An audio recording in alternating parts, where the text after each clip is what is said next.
ఈ మధ్యన టాలీవుడ్ లో హీరోలందరూ గెడ్డాలు మీసాలు పెంచేసి సినిమాల్లో మాస్ లుక్ లో కనిపిస్తున్నారు. అయితే నిన్నటి వరకు సినిమాల్లో మీసం మెలేసిన హీరోలు ఇప్పుడు పబ్లిక్ లోనూ మీసం మెలేసి మెప్పిస్తున్నారు.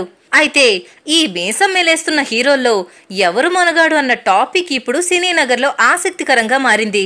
ఇటీవల జరిగిన జియో సౌత్ ఫిలింఫేర్ అవార్డులో ఎన్టీఆర్ మీసం మెలేసి తన తోటి నటీనటులతో సరదాగా మాట్లాడుతున్న ఫోటోలు బయటకొచ్చాయి.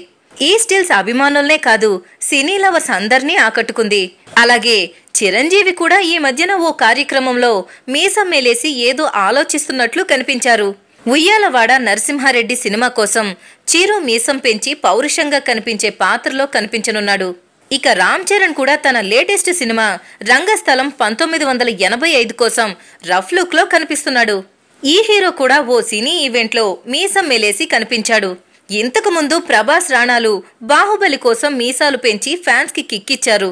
వీళ్లు కూడా అప్పుడు కొన్ని ఈవెంట్లలో మీసం మెలేసి కనిపించారు. అయితే ఇప్పుడు ఈ ఫోటోలన్నింటిపైన చర్చ పెట్టారు సినీ జనాలు. ఎవరు మీసం మెలేస్తే మొనగాడిగా ఉన్నారన్న దానిపై డిస్కషన్ స్టార్ట్ చేశారు.